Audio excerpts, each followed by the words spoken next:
Apa sudah nampak? Sudah nampak, dokter. Oke. Baik, kita mulai saja ya. Eh, Terima kasih sudah hadir pada malam hari ini ya, karena sudah tidak ada waktu lagi, minggu depan sudah minggu tenang seperti itu. Biar kalian juga bisa belajar dengan tenang, harapannya ya seperti itu. Dan saya juga minta maaf sekali karena kemarin kebetulan bebarengan sama ASIIN ya, akreditasi ASIIN. Jadi kenapa kok ya sudah kelasnya wis kita jadikan satu saja sekalian seperti itu karena memang sudah tidak ada waktu lagi seperti itu ya.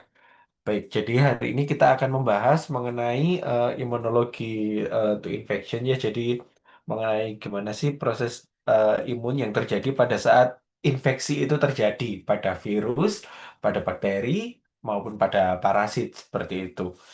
Ya, langsung saja. Jadi bisa dilihat di sini adik-adik. Di sini adalah beberapa contoh eh, kasus ya yang menyebabkan kematian secara global ya. Data ini diambil pada tahun 2019. Bisa dilihat di sini penyebab penyakit infeksi. Di sini adalah yang communicable ya. Kita lihatnya di sini yang di communicable disease yang bisa ditularkan itu memang dia bukan nomor satu ya, karena yang nomor satu di sini rata-rata adalah non-communicable seperti heart disease atau stroke seperti itu. Di sini untuk communicable sendiri yang paling tinggi di sini ada lower respiratory infection atau neonatal conditions. Lalu juga yang dari 10 besar yang paling rendah di diarea, diarrheal disease seperti itu. Oke. Nah, ini adalah beberapa outbreak history, bisa ada dilihat mulai dari tahun 1951 sampai yang paling baru, 2019 kemarin yang paling heboh ya, coronavirus seperti itu ya, walaupun sekarang case-nya masih ada, walaupun tidak separah dulu pada waktu awal-awal pertama kali outbreak seperti itu ya. Jadi nanti saya rasa untuk ini adik-adik bisa membaca sendiri seperti itu. Nah, jadi untuk slide berikutnya pengaruh terhadap perkembangan infeksi bisa dilihat di sini mungkin beberapa faktor mungkin adik-adik juga sudah dapat di kuliah-kuliah sebelumnya seperti itu ya pada imunologi. Jadi di sini ada lingkungan yang mempengaruhi seperti kondisi higienis, lalu keberadaan vektor juga, lalu juga ada patogen di mana ini dipengaruhi oleh virulensinya sendiri ya, virulence vektornya dan juga titer. Dan juga di sini ada inang. Inang ini juga sangat berpengaruh mulai dari usia, status gizi, dan kekebalan. Stres itu juga bisa, bahkan genotype ya. Jadi gen yang ada di dalam diri kita itu juga bisa menjadi pengaruh seperti itu. Nah, lalu apa sih sistem imun ini? Sistem yang lebih fungsional daripada sistem anatomi, di mana fungsinya adalah perlindungan terhadap patogen, pembuangan jaringan, dan sel yang telah rusak, terinfeksi, atau terbunuh. Lalu salah satu kemampuan penting dari sistem imun ini adalah membedakan antara sel dan jaringan tubuh sendiri dengan yang bukan seperti itu ya, sehingga dapat menyerang dan menghancurkan patogen tanpa merusak sel tubuh yang sehat seperti itu. Nah, di sini ada dua tipe resistant cooperate ya, yang mungkin ada juga sudah mengerti dari kuliah-kuliah sebelumnya. Di sini ada yang innate atau non-spesifik, ada juga yang adaptif, di mana adaptif ini spesifik, di mana untuk yang non-spesifik ini mekanismenya ada intact membranes ya, lalu ada fagosit, lalu ada antimicrobial chemicals atau inflammation seperti itu. Sedangkan untuk yang ada yang spesifik ini biasanya lebih ke T limfosit atau antibodi seperti itu ya. Nah, di sini bisa adik-adik lihat juga untuk respon imun. Di sini apa sih imunitas? Artinya sebetulnya imunitas itu bebas dari beban seperti itu ya, merupakan kemampuan suatu organisme untuk mengenali dan mempertahankan diri terhadap patogen atau antigen tertentu. Lalu juga respon imun sendiri di sini merupakan garis pertahanan tubuh seperti itu ya, melibatkan produksi antibodi dan juga pembentukan limfosit khusus terhadap antigen tertentu seperti itu dan juga antigen ya apa sih molekul dari patogen atau organisme asing yang memicu respon imun spesifik. Saya rasa ini ada juga sudah dapat seperti itu. Lalu ini juga tidak perlu saya jelaskan secara detail. Yang pasti mungkin ada juga udah dapat seperti itu ya. Jadi ada humoral antibody mediated antibody mediated ya, humoral immune response dan juga ada cell mediated immune response seperti itu ya. Dimana yang satunya lebih fokus lebih banyak kepada B cell, sedangkan yang satunya lebih banyak fokus terhadap T cell seperti itu. Saya rasa nanti bisa dibaca sendiri seperti itu. Nah, kita langsung aja ke yang non-specific innate resistance seperti itu ya, non-specific atau innate seperti itu ya, non-specific resistance. Di sini ada eh sebetulnya resistensi non-spesifik ini juga dikenal sebagai resistensi bawaan seperti itu ya, merupakan bagian dari sistem kekebalan tubuh yang melindungi kita dari berbagai patogen tanpa memerlukan paparan sebelumnya seperti itu. Dan berikut ini ada beberapa komponen utama dari resistensi non-spesifik, di mana yang pertama ada mechanical barriers ya, atau penghalang mekanik mekanis seperti itu ya. Contohnya seperti kulit, seperti itu ya, ada selaput kutan ya kan di situ ya, bertindak sebagai penghalang fisik pertama terhadap patogen seperti itu. Lalu juga ada selaput lendir seperti itu, di mana ini melapisi saluran pernafasan, pencernaan, dan juga urogenital serta menangkap dan juga mengeluarkan patogen. Jadi ketika kita bersin kayak gitu ya, itu kan kadang kita mengeluarkan patogen seperti itu.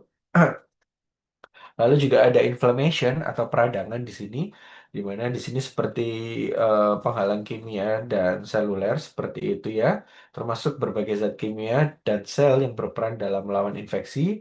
Lalu juga ada fagosit dan sel T pembunuh seperti itu ya, atau killer T cells seperti itu, di mana sel-sel ini menelan dan menghancurkan patogen. Lalu juga ada komplement dan protein antimikrobial lainnya, di mana protein ini membantu untuk menghancurkan patogen dan juga memperkuat respon imun seperti itu, dan juga ada fever demam. Jadi sebenarnya ketika kita demam itu juga adalah salah satu bentuk dari pertahanan tubuh seperti itu ya. Di mana dia akan meningkatkan suhu tubuh untuk menciptakan lingkungan yang kurang ideal bagi pertumbuhan patogen seperti itu. Nah, lalu berikutnya di sini ada tiga strategi innate immune recognition pada hewan ya. Contohnya seperti recognition of microbial non-self atau pengenalan non-self mikrobial, di mana sistem imun di sini mengenali organisme asing seperti bakteri, virus, atau patogen lainnya yang tidak berasal dari tubuh inangnya. Lalu juga ada pengenalan diri sendiri yang hilang atau recognition of missing cells seperti itu, di mana di sini sistem imun mengenali hilangnya molekul atau marker ya, di mana di sini markernya adalah self, diri sendiri, di mana seperti MHC ya, major histocompatibility complex pada permukaan sel, dan juga ini sering terjadi misalnya pada sel yang terinfeksi virus atau berubah menjadi sel kanker seperti itu. Lalu juga berikutnya ada recognition of induced or alter self seperti itu ya. Dan di sini sistem imun ini akan mendeteksi perubahan pada molekul tubuh yang normal akibat stres, infeksi atau kerusakan, dan molekul ini dapat menjadi sinyal tanda bahaya seperti itu. Nah, berikutnya ada pengenalan non-self mikroba, di mana ini adalah mekanisme penting dalam sistem kekebalan bawaan yang memungkinkan tubuh untuk mendeteksi dan merespon patogen. Dan berikut ya untuk penjelasan rincinya, di mana di sini ada pola molekul yang terkonservasi, di mana sistem kekebalan bawaan mengenali patogen melalui deteksi pola molekul yang terkonservasi yang merupakan produk penting dari fisiologi mikroba. Lalu pola-pola ini itu juga kita kenal sebagai PAM seperti itu ya, atau Pathogen Associated Molecular Patterns. Dan PAM ini adalah molekul yang tidak unik untuk patogen tertentu, tetapi diproduksi oleh semua mikroorganisme dan tidak berubah di antara mikroorganisme dari kelas tertentu seperti itu. Lalu juga ada macam-macam. Saya rasa nanti ini bisa adik baca sendiri seperti itu. Sudah saya buatkan catatan juga di sini.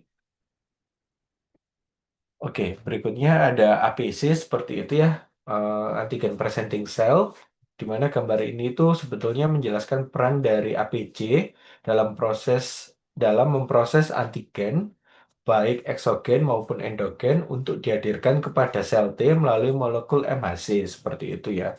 Oke, nanti saya rasa untuk detailnya juga adik-adik bisa membaca sendiri. Jadi yang penting di situ sudah saya tulis juga intinya. Jadi intinya ya, untuk yang MHC2 yang ada dilihat di sini ya, MHC2 ini untuk antigen luar, di mana di sini adalah fungsinya aktivasi imunitas seluler. Lalu juga ada MHC1 ya, untuk antigen dalam, di mana biasanya ini digunakan untuk pertahanan terhadap infeksi virus seperti itu. Nah, lalu berikutnya adalah missing self ya. Recognition of missing self merupakan mekanisme penting dalam sistem kekebalan bawaan, yang memungkinkan sel-sel imun itu untuk mendeteksi dan merespon sel-sel tubuh yang telah kehilangan molekul identitas diri. Di mana dengan mekanisme ini, sistem kekebalan bawaan ini dapat membedakan antara sel-sel tubuh yang sehat dan sel-sel yang telah mengalami perubahan patologis, serta memberikan perlindungan yang efektif terhadap berbagai macam ancaman patogen eh, dan juga seluler seperti itu. Oke. Nah, di sini ada contohnya ya, molekul password of self identity seperti itu ada MHC kelas 1, lalu juga ada CD46, ada CD55, seperti itu juga ada asam sialik. Nanti saya rasa bisa adik-adik baca sendiri. Lalu berikutnya adalah recognition of induced or alter self, di mana di sini adalah recognition yang diinduksi atau diubah, di mana adalah mekanisme sistem kekebalan tubuh mengenali dan merespons sel-sel yang telah mengalami perubahan akibat infeksi, transformasi, ataupun stres. Dan dengan mekanisme ini, sistem kekebalan tubuh ini dapat mengenali dan menghancurkan sel-sel yang telah mengalami perubahan patologis sehingga menjaga integritas dan juga kesehatan organisme. Seperti itu. Saya rasa ini juga nanti sudah saya berikan catatan. Oke, next berikutnya adalah komponen of innate immunity seperti itu ya. Mungkin adik-adik sudah dapat ya di mana untuk seluler kita lebih banyak membahas mengenai fagosit seperti neutrophil, eosinofil, monosit atau makrofag. Lalu juga ada natural killer cell seperti itu ya, ada mast cell dan juga ada basofil. Sedangkan untuk humoral kita lebih banyak membahas mengenai komplement, antimikrobial protein, interferon, TNF, atau sitokin-sitokin yang lain seperti itu. Nah, berikutnya adalah komponen dari adaptif atau specific immunity ya, di mana di sini untuk yang seluler kita memang lebih banyak akan membahas mengenai T limfosit seperti itu untuk MHC restriction seperti itu di sini ada sitotoksik seperti CD8 lalu juga ada helper ya CD4 seperti itu dan juga ada B limfosit atau B cell. Sedangkan untuk humoral di sini lebih banyak ke antibody seperti itu ya, di mana ini penting untuk amplification atau immunological memori seperti itu ya. Lalu berikutnya, oke.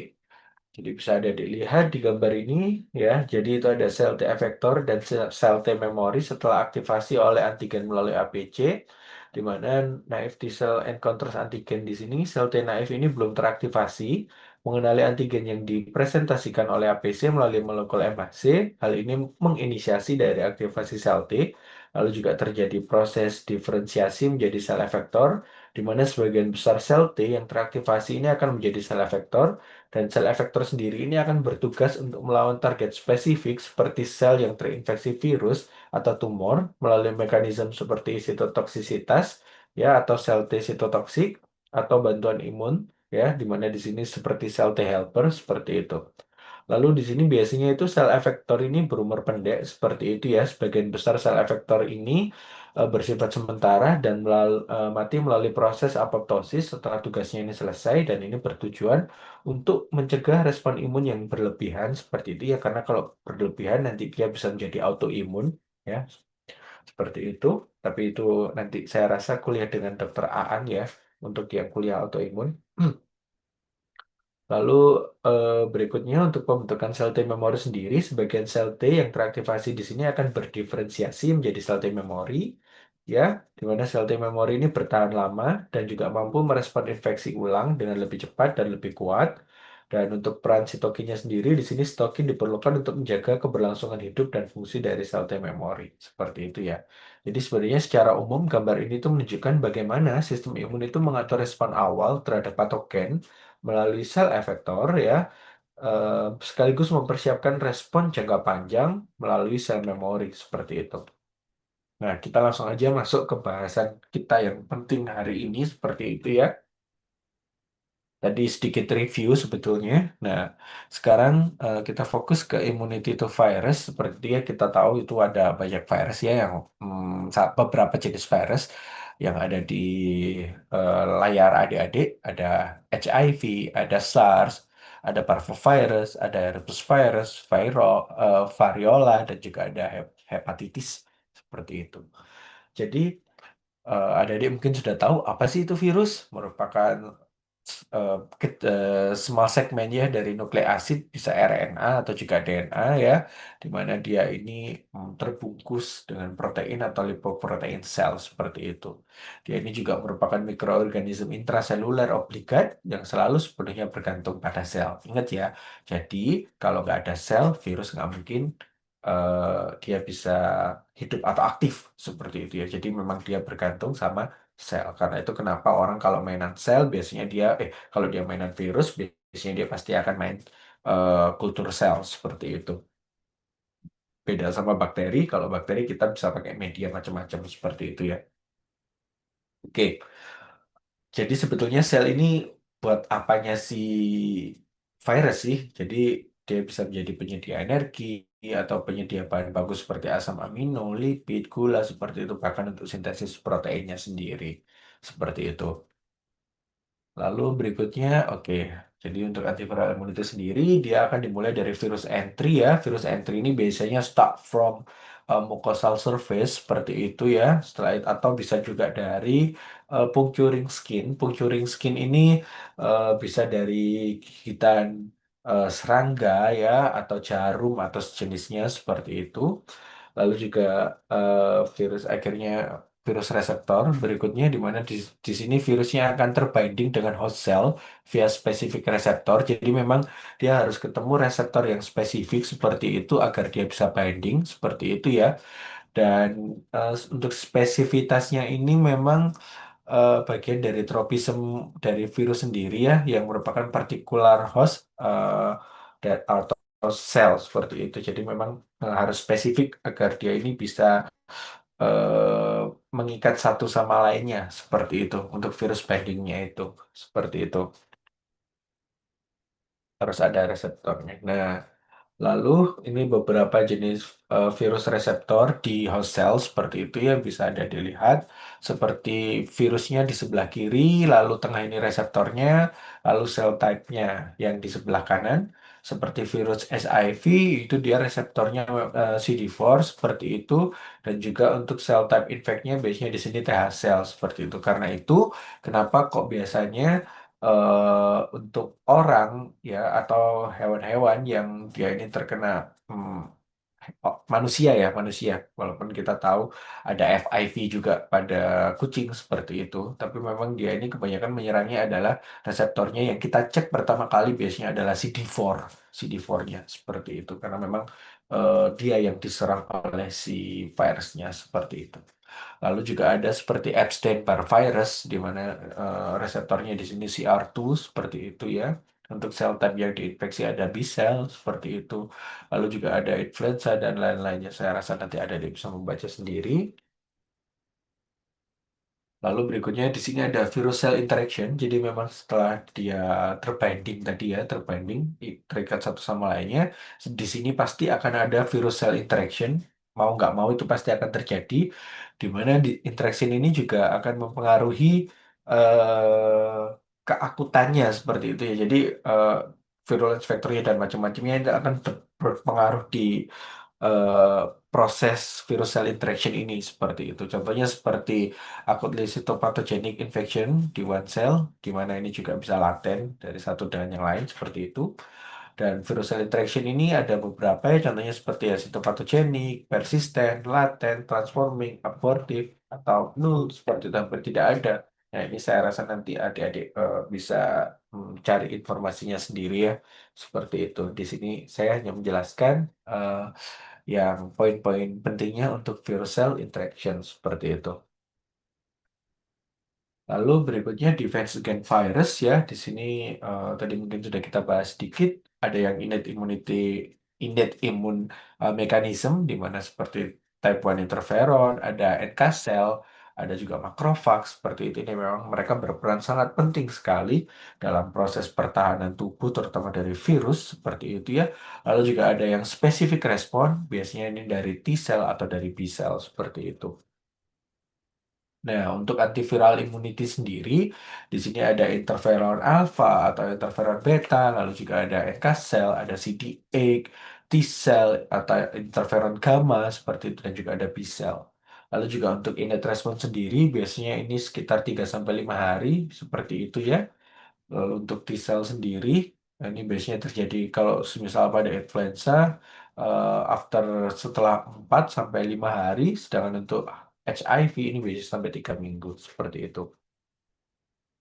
Ya, untuk masing-masing virus, biasanya dia memang punya waktunya masing-masing ya. Untuk antiviral immunity-nya ini hingga innate response-nya ini muncul seperti itu. Saya rasa itu juga adik-adik bisa mencari sendiri seperti itu. Atau mungkin ada yang riset mengenai virus, nah harus ngerti mengenai yang kayak gini-gini ya. Seperti itu. Berikutnya antiviral immunity ya, lanjutan. Jadi ada innate immune mechanism. First line of defense ya. Jadi imunitas antivirus mekanisme imun bawaan ya. Bahasa Indonesianya seperti itu di mana imunitas antivirus dalam sistem imun bawaan ini adalah pertahanan lini pertama terhadap infeksi virus dan mekanisme ini tidak memerlukan paparan atau amplifikasi sebelumnya agar efektif sehingga dapat segera merespon infeksi dan membatasi tahap awal penyebaran virus. Dan ada beberapa tipe komponennya ya, beberapa tipe komponen utama dari mekanisme imun bawaan ini dalam melawan infeksi virus. Seperti itu contohnya seperti type 1 interferon atau interferon tipe 1, lalu juga ada natural killer cell dan juga ada uh, inflammatory mediators atau biasa kita kenal dengan istilah sitokin seperti itu. Nanti di sini saya juga sudah ada catatannya apa itu. Nanti saya serahkan ke Komting ya untuk PowerPoint ini. Kalau semisal ada dia belum punya seperti itu. Nah, kita ke yang pertama di sini ya untuk yang type 1 interferon, di mana di sini viral infection stimulates the production of type 1 interferons, di mana di sini ada interferon alpha seperti itu ya. Untuk interferon alpha ini leukosit interferon, lalu ada yang beta juga seperti fibroblast dan juga interferon, lalu juga ada interferon yang omega ataupun kappa seperti itu dan juga ada yang limitin seperti itu ya. Bind to the same receptor seperti itu. Oke. Lalu di sini adalah fungsi interferon jenis pertama, di mana dia ini sebetulnya adalah termasuk interferon alfa dan interferon beta ya. Untuk yang interferon jenis pertama ini merupakan protein penting dalam respon imun bawaan terhadap infeksi virus dan mereka sendiri ini merangsang transkripsi lebih dari 100 gen seluler yang berperan dalam mekanisme pertahanan tubuh. Dan ada dua fungsi utama untuk interferon jenis pertama ini.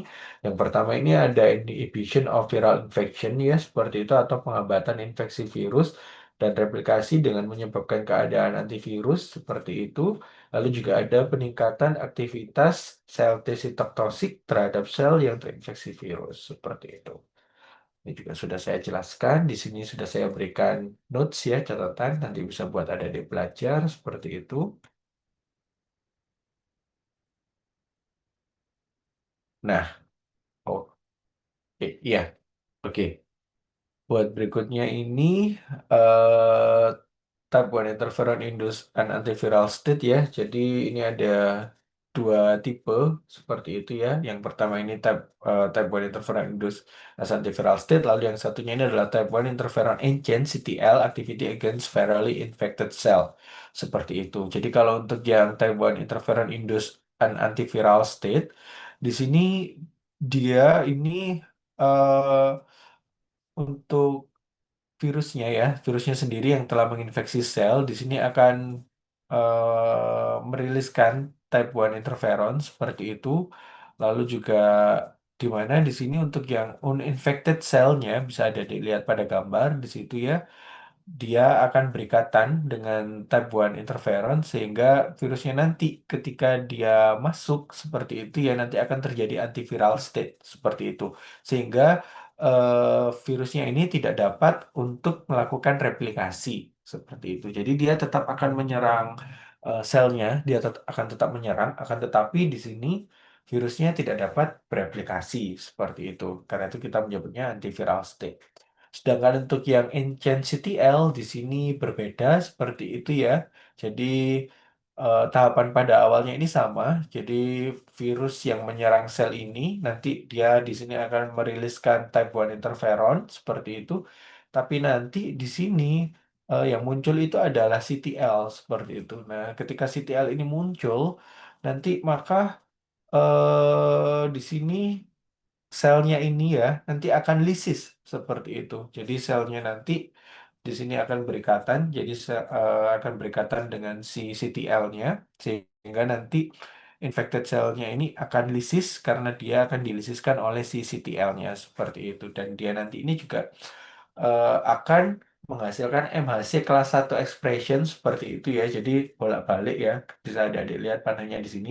Sehingga nanti dari sel yang lisis ini akan menghasilkan MHC kelas 1 expression dan nanti ini juga yang akan menarik si CTL-nya itu. Jadi dia akan bekerja terus seperti itu.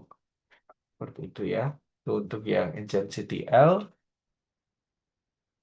Lalu berikutnya ada natural killer cell ya, sel pembunuh alami atau NK, NK cell ya, adalah komponen penting dari sistem kekebalan bawaan yang memiliki kemampuan untuk mengenali dan menghancurkan sel-sel yang terinfeksi virus. Dan ini ada beberapa poin utama mengenai fungsi dan mekanisme kerja N cell ya. Beberapa di antaranya adalah sitotoksik terhadap sel yang terinfeksi virus, lalu efektor utama melawan virus seperti herpes dan juga CMV seperti itu. Lalu korelasinya ini juga terbalik antara ekspresi MHC1 dan juga pembunuhan NK. Dan juga sitotoksisitasnya ini biasanya selulernya ini bergantung pada antibodi atau ADCC seperti itu.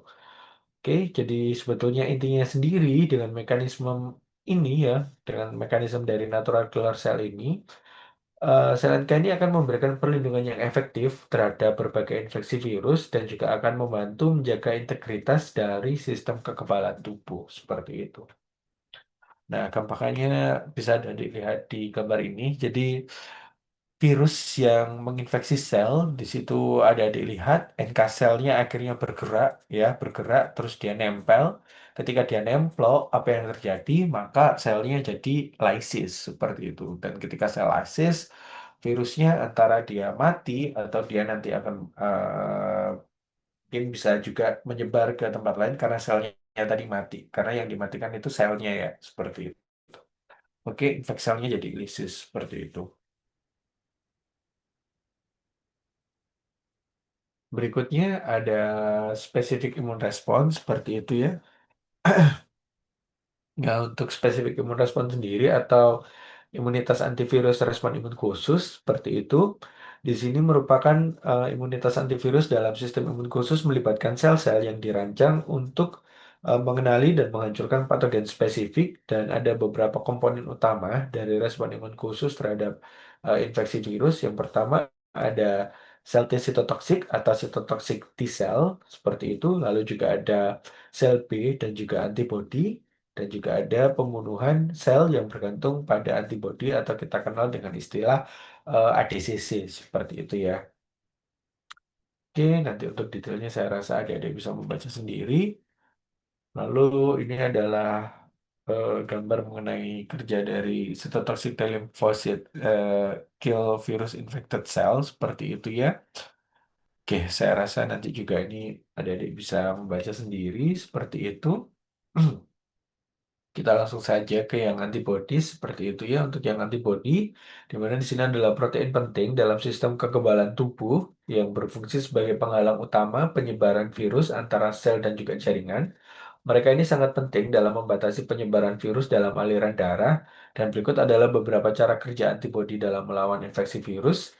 Yang pertama ada penghalang penyebaran virus seperti itu. Lalu juga ada jenis antibodi ya, di mana jenis antibodi ini ada IgA, lalu juga yang biasanya IgA ini ditemukan pada permukaan mukosa seperti saluran pernafasan dan juga pencernaan seperti itu. Lalu juga ada IgG dan juga IgM, di mana kedua jenis antibodi ini berperan sebagai penetralisir dan IgG sendiri juga merupakan yang paling umum ditemukan di dalam darah atau cairan tubuh lainnya. Sementara untuk IgM sendiri ini biasanya pertama yang diproduksi sebagai respon terhadap infeksi dan keduanya ya IgG dan juga IgM ini bekerja dengan menetralkan virus sehingga mencegah penyebaran lebih lanjut seperti itu. Dan juga dengan mekanisme-mekanisme ini antibodi ini memberikan perlindungan yang efektif terhadap infeksi virus dan juga membantu menjaga kesehatan tubuh seperti itu. Lalu berikutnya ini ada disease seperti itu ya. antibody dependent cell cytotoxicity, di mana antibodies di sini IgG cover infected cells seperti itu ya. Jadi si IgG nanti akan mengcover si infected cell-nya ini dan akan berinteraksi dengan Fc reseptor seperti itu, di mana di sini adalah CD16 ya pada NK cell. Biasanya di sini perforin atau granzymes yang bekerja seperti itu, dan fungsinya ini adalah NK cell nanti akan membunuh infected cell-nya yang ada virusnya itu seperti itu. Oke, berikutnya adalah defense against viruses ya, masih lanjutan. Tadi juga sudah saya jelaskan, saya rasa ya, jadi ada mechanical barrier seperti skin, lalu ada mucosal membranes ya, lalu ada innate immunity seperti interferon, NK cell, dan juga macrophage, lalu juga ada acquire ya, it's not acquire, tapi acquire ya, dapatan seperti itu. Dapat ya, immunity seperti itu, seperti ada CD8 T cell, lalu ada CD4, lalu ada B cell antibody, seperti itu. Oke, saya rasa ini hanya beberapa marker ya untuk uji-uji, tidak perlu saya jelaskan secara mendetail seperti itu.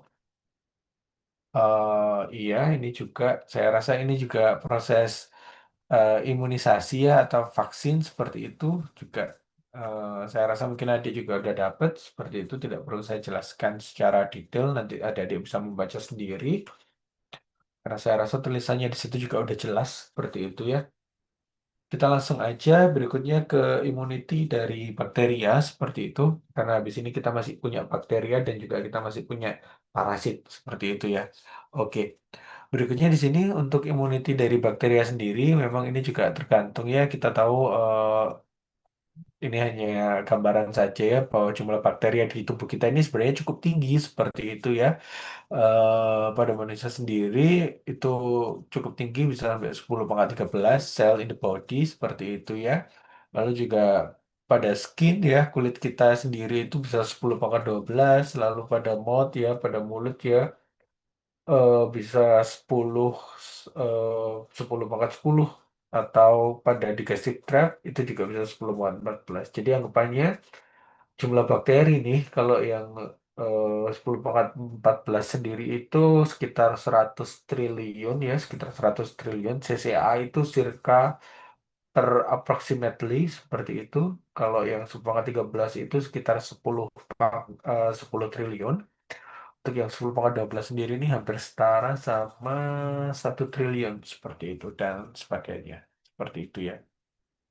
Jadi di sini mechanism of protection ya from a bacterial species dapat didedus dari struktur dari mikroorganismenya sendiri.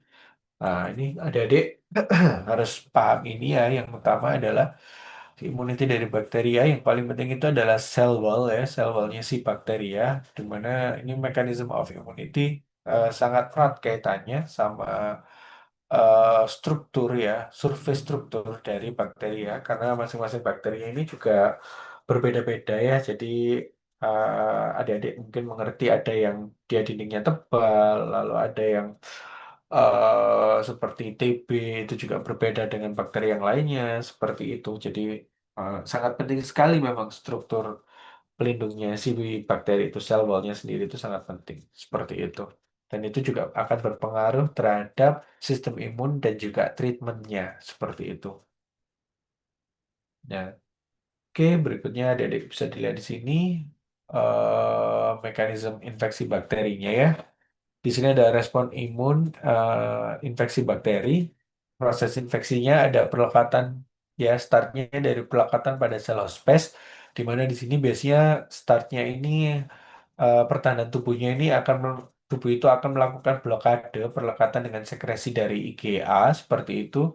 Dan untuk mekanisme invasi bakterinya ini biasanya bakteri ini akan mensekresi protease untuk memecah sekresi IgA dimer ya. Contohnya di sini bakterinya seperti Neisseria gonorrhoeae ya, penyebab kencing nanah ya, Neisseria gonorrhoeae ya, gonorrhoeae seperti itu. Lalu juga ada meningitis seperti itu. Oke, lalu berikutnya mereka akan melakukan proliferasi. Proliferasi di sini nanti untuk bentuk pertahanan tubuhnya biasanya tubuh akan melakukan fagositosis yang diperantarai oleh AB dan juga komplement seperti itu.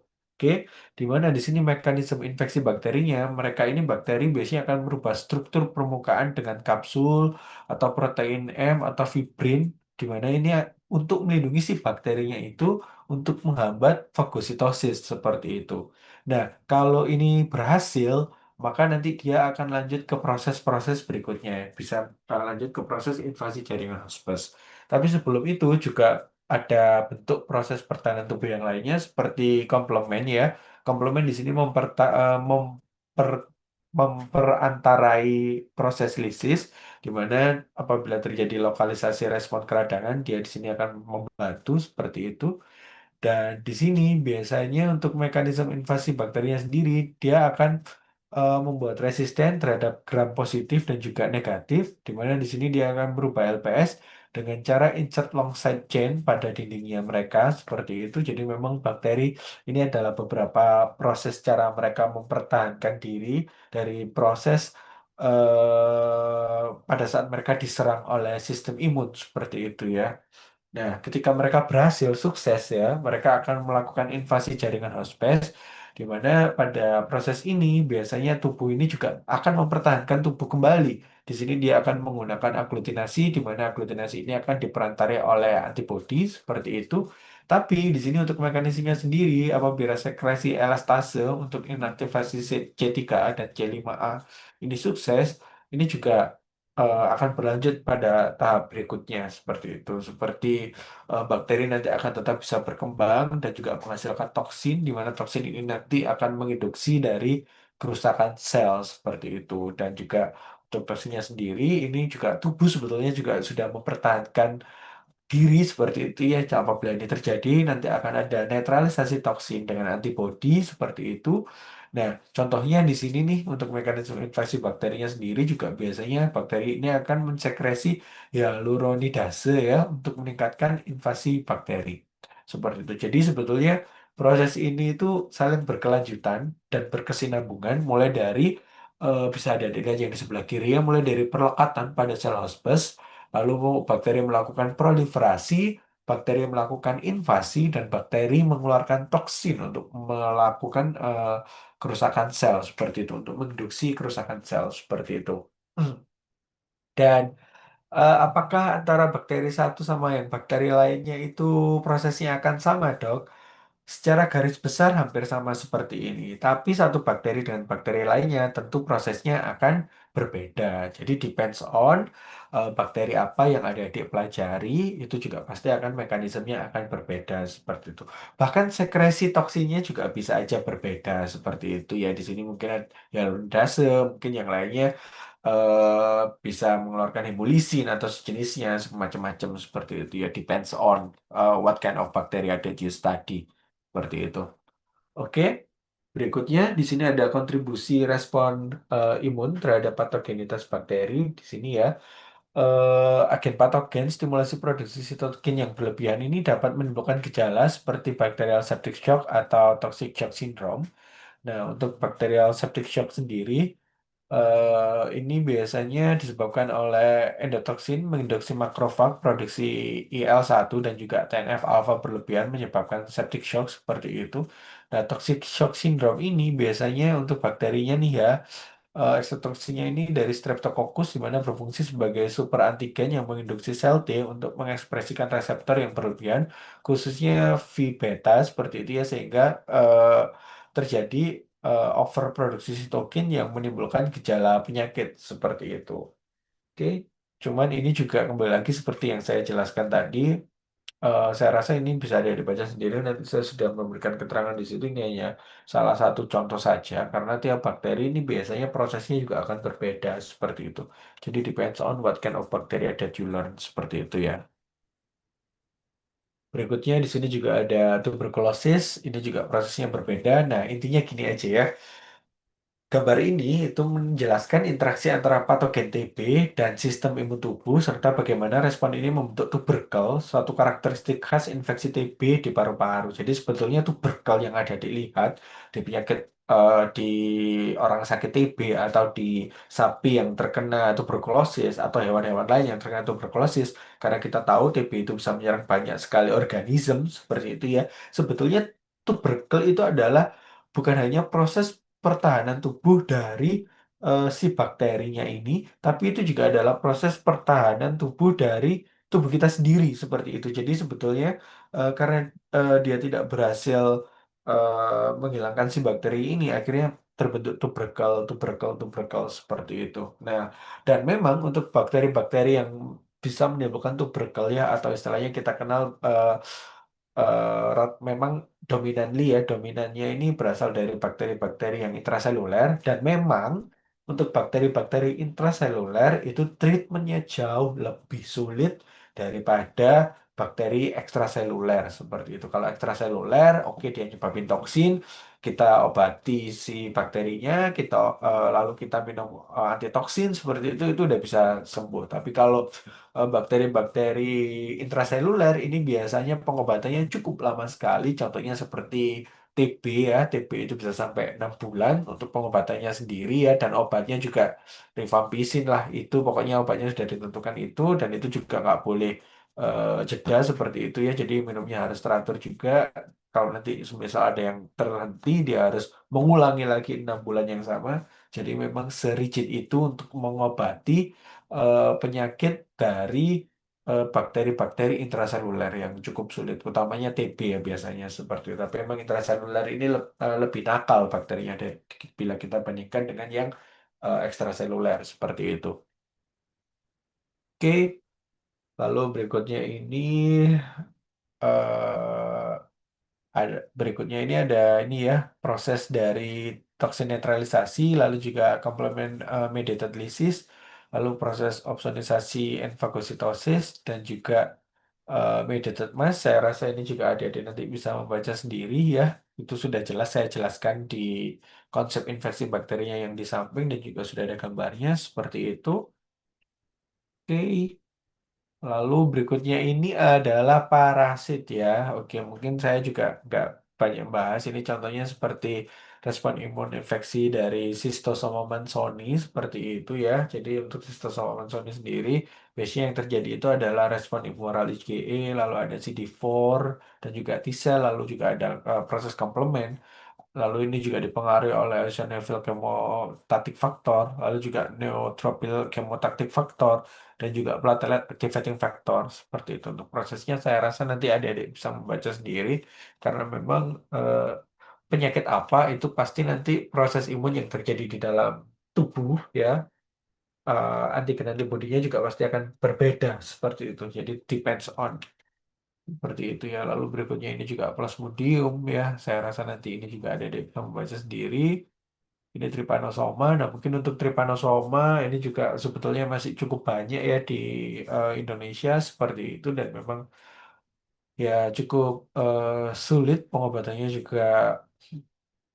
Untuk parasit ini sebetulnya bisa dibilang cukup lebih complicated seperti itu ya, karena kita mengerti dia kan dominantly apalagi yang multiseluler seperti itu ya, dan juga ada yang dia ini bisa berubah-ubah proteinnya seperti itu. Jadi contohnya seperti si trypanosoma ini, kenapa kok dia sangat sulit sekali untuk dibuat vaksinnya? Karena memang dia ini bisa berubah-ubah seperti itu. Jadi ketika kita mentarget protein A buat dijadikan vaksin, ya ternyata nanti setelah digunakan untuk vaksin dia nggak akan bisa dipakai karena ternyata dia proteksi tubuhnya pakai yang protein B-nya seperti itu dan lain sebagainya. Karena itu cukup eh, complicated kalau untuk vaksin parasit itu pembuatannya. Oke, ini untuk HIV infection saya rasa juga ada bisa membaca sendiri.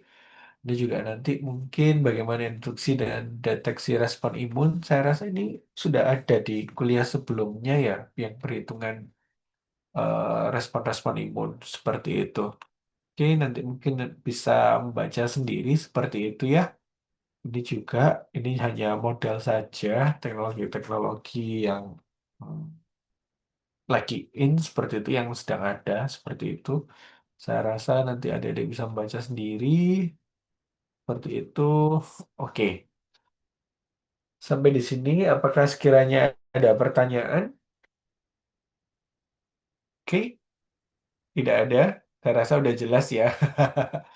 Sebenarnya semuanya juga sudah saya buat notes di dalam PowerPoint saya. Nanti saya rasa adik-adik bisa membaca kembali notes-notes yang sudah saya buat di dalam PPT ini seperti itu.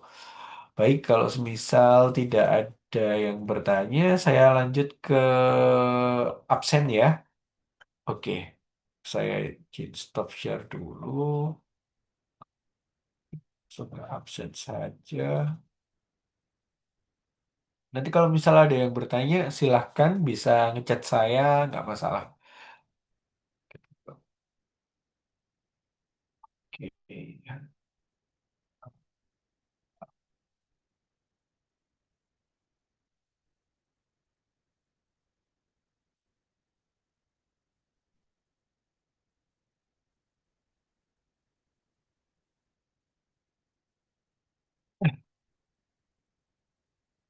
Ini saya mohon maaf ya, saya sedikit cepat-cepat karena saya nanti kelas 7. Dan jam 7 setelah ini masih ada kelas lagi ya, sekitar 2 jam lagi kuliah masihan. Jadi saya mohon maaf sekali seperti itu. Masih berlanjut di kelas. Kita start dari kelas A dulu ya. Untuk ini, oke, imunitas terhadap bakteri dan lain-lain.